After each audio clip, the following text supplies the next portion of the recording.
Hello, my name is Bob Morgan. I've been around the automotive industry for 30 plus years.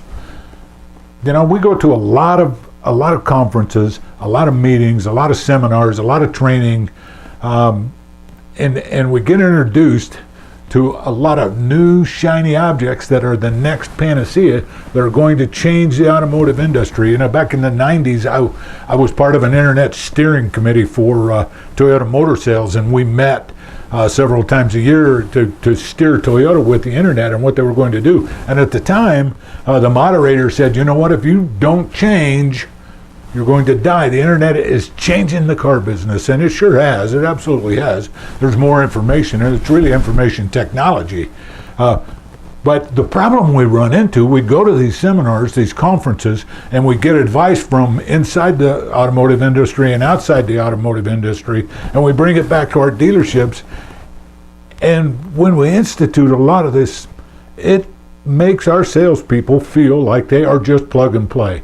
And if you've got that attitude, your turnover is going to stay in the 100 to 125%, just like the rest of the automotive industry is. Now, why do our salespeople feel that way? Well, we throw stats at them, and we tell them they got to answer questions this way, and we take away their personality. And we try to motivate them, and we tell them they got to have their goals, and if it's not written, you're not. It's not a goal, and so what do? We set their goals up, and that's what I want to speak to is goals. We set their goals up at the beginning of the month. Now, let me digress for a minute. We forecast for the year, and most of us spend a lot of time on that forecast for the year, month by month by month. I know at a couple of dealerships that I've worked at, and I've spent a lot of years forecasting. We had several meetings about this, and I broke it down so far as to say, what percentage of cars do I sell on Monday? What percentage do I sell on Friday?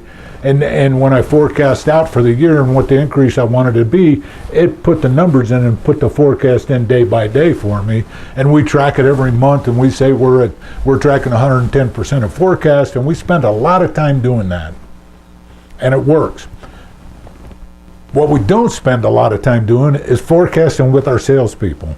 We set up goals with them, and we try to motivate them, and I'm here to tell you the way we do it, 90% of us goals are meaningless with our staff, and that motivation that comes from it is a myth.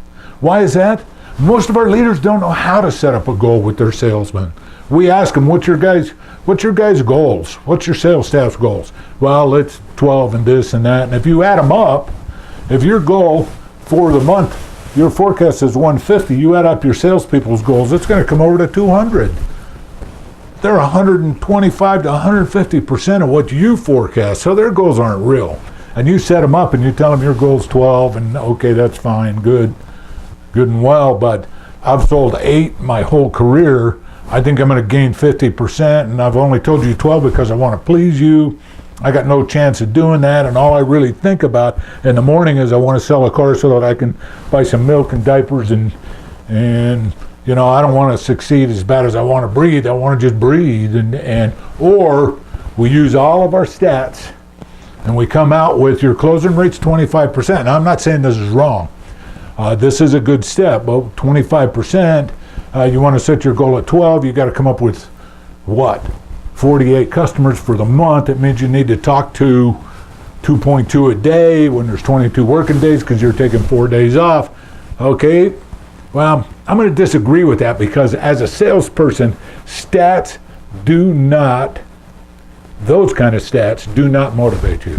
And the goals you set from them are meaningless. They don't care about that. And most leaders, most managers, as I said, don't know how to set a goal with their staff.